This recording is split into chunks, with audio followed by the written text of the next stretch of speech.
አህባሾች መጅሊሱን የያዙት ባለስልጣናት ምናምን ሲሆን ስም ማንሳት ይቻላል ይባላል።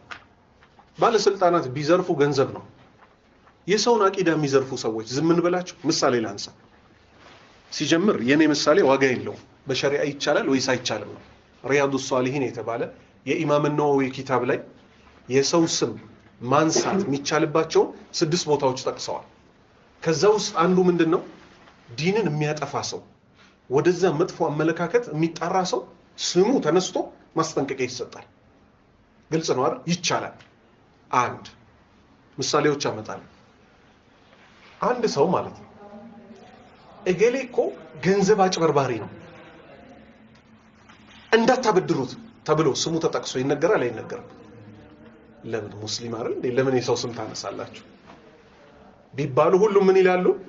እንዴ የሰው ብር እኮ ያጭበረብራል ይላሉ አይሉ? ከተማችን ላይ መጥፎ ሰው የሰው ብር የሚበላ ተጠንቀቁት ይባላል። ሴቶችን ደግሞ በምላሱ አታሎ ሴቶች ላይ የሚጫወት ወንድ ምን ይባላል? ንገሩኝ እናንተ። ተጠንቀቁት ሴቶች፣ ይሄ ሴሰኛ ነው ይባላል አይባልም? ይባላል። ለምን? ይሄ በማን ጉዳይ ነው? በአንድ ሰው ጉዳይ ነው። ረሱል ሰለላሁ ዐለይሂ ወሰለም ዘንድ ሷሃቢት መጣች። ምን ስትል? ሙአዊያና አባጃ ለትዳር ጠይቀውኛል፣ የቱን ላግባ አለች። ጥየቃው በስም ነው አይደለም? ስም አንስታለች እኮ ስም አንስታለች። የሰው ስም ማንሳት ይቻላል እንዴ በሸሪዓ? ሰው በሌለበት አይቻልም ነው አይደል? እኛ የምናውቀው የሚቻልባቸው ቦታዎች ይኸው ተነጥለው ወጡ። እሳቸው ምን አሉ? የሰው ስም እንዳይነሳ ያሉት ነብይ ምን አሉ? ሙአዊያ ድሃ ነው አሉ። የዛኛውንም ስም ጠቅሰው ዱላ ካንገቱ ላይ አይወርድም አሉ። ኡሳማን አግቢ አሏት። የሰው ስም ማንሳት ተቻለ አልተቻለም? ተቻለ አይደል? ጥሩ። አሁን ወደ ቢድዓ ሰው ልምጣላችሁ። ስሙን አልጠቅስላችሁም ለትንሽ ሰዓት ማለት ነው። ከመጥቀስ ግን ወደ ኋላ አይደለም። ካመናችሁበት በኋላ ባታምኑበትም እጠቅሰዋለሁ። አንድ ሰው ምን አለ መሰላችሁ? ዋሸ። ማላይ ዋሸ በሉኛ። ማላይ ዋሸ በሉኝ። ማላይ ዋሸ በሉኝ። ነብዩ ሰለላሁ ዐለይሂ ወሰለም ላይ ዋሸ እና በሚዲያ ነው ደግሞ እሳቸው ላይ የዋሸው። ዝም እንበለው? የውሸቱን አይነት ደግሞ ላምጣላችሁ። ውሸቱ ተራ ውሸት አይደለም። የሙስሊሞችን አቂዳ የሚንድ ነው። ምን ሲል ተናገረ? ረሱል ሰለላሁ ዐለይሂ ወሰለም መቼ ነው የተወለዱት? የዛሬ 1400 ዓመት በፊት አይደለ? እሱ ምን ይላል ሰውየው ማለት ነው። ድምጽ ፋይሉም አለኝ። ስም ማንሳትም እንደሚቻል ላመጣላችሁ ነው። ከሱ ሰዎች እንዲጠነቀቁ ማለት ነው። ነብዩ ራሳቸው የተናገሩት ናቸው። ብርሃን ነበርኩ ይላሉ። ያ ብርሃን መላእክቶች ከራሳቸው ጋር ተስቢህ ያደርጉ ነበረ። ከዛ ብርሃን ጋር ከአደም ጀርባ ላይ ነበርኩ ይላሉ።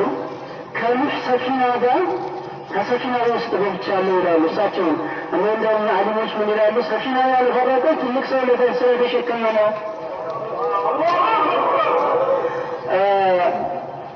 ኢብራሂም ወደ እሳት ሲጣሉ አብሬ ገብቻለሁ ይላሉ። እነ ሸፍታሉ ምን ይላሉ? እሳቱ ያልተቃጠለው ትልቅ ሰው ስለተሸከመ ነው። ከዛ በኋላ በአብደላህ አርጎ ወደ አሚና ገባና لم تزل في ضمائر الكون تختار لك الأمهات والآباء نبيين لي بطهراماتا يترمان مدى نبي እስከ አደም ድረስ ቆሻሻ የሚባሉ ናቸው። ሐሰን ታጁ ነው። ከሚያወሩት ማጎሻ ነው። እድል ስለተሰጠኝ አመሰግናለሁ። ሰላም አለይኩም ወራህመቱላሂ ወበረካቱህ። አላሁ አክበር። ረሱል ሰለላሁ ዐለይሂ ወሰለም ኑር ነበርኩ ብለዋል አለ። ኑር ነበሩ እንዴ? አልነበሩም። ልክ እንደ ማንኛውም እንደ አደም ልጅ የሰው ልጅ የተፈጠረው ከየት ነው? አደም ከአፈር ተፈጠረ። ሌላውስ ከስፐርምና ከወንድና ከሴት ነው አይደል የተፈጠረው? ወቅታቸው ሲደርስ ነው የተፈጠሩት። ምን አለ እሱ? ኑር ነበርኩ ብለዋል። መላእክቶች ከኑሩ ጋር አብረው ይዘክሩ ነበር አለ። አንድ ውሸት በል፣ ሁለት በል። እዚሁ ላይ ምን አለ? የኑህ መርከብም ላይ አብሬ ነበርኩ ብለዋል አለ። ብለዋል ነብዩ ሰለላሁ ዐለይሂ ወሰለም ብለዋል። ማላይ ነው የተዋሸው ነብዩ ሰለላሁ ዐለይሂ ወሰለም። ቀጠለና የራሱን ማብራሪያ ሊጨምር ነው። ዑለማዎች ምን ብለዋል አለ? የኑህ መርከብ ያልሰመጠው ትልቅ ሰው ጭኖ ስለነበር ነው አለ።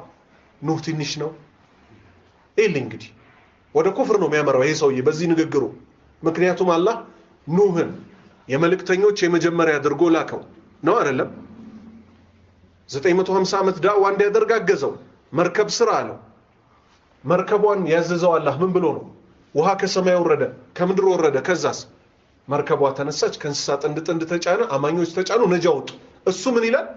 ነብዩ ሰለላሁ ዐለይሂ ወሰለም መርከቡ ላይ ስለነበሩ ነው መርከቡ ያልሰመጠው አለ። እሳቸው ባይኖሩ ኑህ ይሰምጣል እያለ ነው። ቀጥል። ሶስተኛ የተዋሸባቸው ውሸት እሳቸው ላይ ከኢብራሂምም ጋር እሳት ውስጥ ነበርኩ ብለዋል አለ።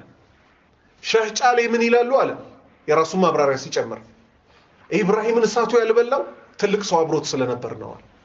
እሺ እንዲህ ብሎ ማይክሮፎን ይዞ ረሱል ላይ የሚዋሽ ኢብራሂምና ኑህን የሚያጣጥል ኢስላምን ውድቅ የሚያደርግ ሰው ዝም ይባል? ዝም ይባል? ሸሪዓው ፈቅዶታል። በምን? በአንድ ሴት ጉዳይ እገሌን አግቢ እነገሌን አታግቢ ብሎ መናገርን ሸሪዓ ፈቅዶታል። ይሄ የተፈቀደ ነው አይደለም? የተፈቀደ ነው አይደል? እነሱ ምን ይሉሃል? በሚስጥር ለምን አትነግረውም ይሉሃል። እሱ በሚስጥር ነው እንዴ ጥፋት የሚያጠፋው?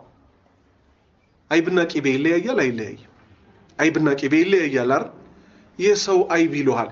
የሰው አይብ ማለት ምን ማለት ነው? አንድ ወንድ የሆነች ሴት ጋር መጥፎ ነገር ሲሰራ ብናየው ምን እናደርግለታለን? እንሸፍንለታለን። ለምን? ይሄ የግል ጉዳዩ ነው፣ ወደ ዲን አላመጣው። ልብ በል፣ የሙስሊሞች አይባቸው ይሸፈናል፣ አላህ የሁላችንንም እንደሚሸፍነው። መጥፎ ነገሩ የሰው ከዲን ጋር ያልተገናኘው ይሸፈንለታል። የማይሸፈነው የትኛው? አሁን የቀድሙ ሰውዬ ስሙ ማን ይባላል? ሐሰን ታጁ ይባላል። ተጠንቀቁት። ይሄው ወደ አላህ መቃረበበታለሁ በዚህ ንግግር። መጽሐፉ እንዳታነቡ ያጠማችኋል። ረሱል ላይ የዋሸ ውስጥ ደግሞ ሌላ ውሸት አይዋሽም ተብሎ ይገመታል እንዴ? አይገመትም። ሁለተኛ ሌላ ሰውዬ ደግሞ መጣና ምን አለ? ኢስላም አቂዳ ነው፣ ኢስላም አኽላቅ ነው፣ ኢስላም ሙዓመላ ነው፣ ኢስላም ፖለቲካም ነው። ለሁሉም ነው ድርሻ መስጠት። የኦርዶጋን ኡስታዝ እርበካን የሚሉት አባባል አለ። ቱርካዊ ትልቅ መሪ ናቸው፣ መንፈሳዊ ነው። ፖለቲካን የሚጸየፉ ሙስሊሞችን በሚጸየፉ ፖለቲከኞች ይመራሉ ይላል። ፖለቲካ እኮ የኢስላም ሜን ፓርት ነው። we have to participate። ኢስላም አቂዳ ነው፣ ኢስላም አኽላቅ ነው፣ ኢስላም ሙዓመላ ነው፣ ኢስላም ፖለቲካም ነው አለ። ለሁሉም ነው ድርሻ የምትሰጠው አለ። ፖለቲካ እኮ የኢስላም ሜን ፓርቱ ነው አለ። we have to participate። ለተርጉምላችሁ እንግሊዝኛው ፖለቲካ እኮ የኢስላም ሜን ፓርት ነው አለ። ሜን ፓርት ማለት ዋና ክፍል ማለት ነው። ስለዚህ ፖለቲካ የኢስላም ዋና ክፍሉ ነው አለ። we have to participate የሚለው ደግሞ ሲተረጉም ምን ማለት ነው? መሳተፍ አለብን አለ። ይሄ ግን ቅጥፈት ነው። ያሲን ኑሩ ዋሽቷል። የእስልምና ዋና ፓርቱ አላህ 124,000 ነብዩን የላከበት ተውሂድ እንጂ ፖለቲካ አይደለም። ማን the main part of Islam is politics አለ። የእስልምና ዋና ፓርቱ ፖለቲካ ነው አለ። የእስልምና ዋና ፓርቱ ምንድነው? ንገሩኝ። ተውሂድ ነው አይደለም? ተውሂድ ነው አይደለም? ረሱል ሰለላሁ ዐለይሂ ወሰለም የፖለቲካ ችግር ሌሎች አይነት ችግሮች በነበሩበት ሰዓት የትኛውን ባንዲራ ነው ይዘው ያውለበለቡት? የተውሂዱን ችግር አይደል? የተውሂዱ ችግር ሲቀረፍ ሌሎች ችግሮች አብረው ተቀረፉ አልተቀረፉ? ስለዚህ ይህን ሰውዬ ምን እንላለን? ተጠንቀቁ ትላለን።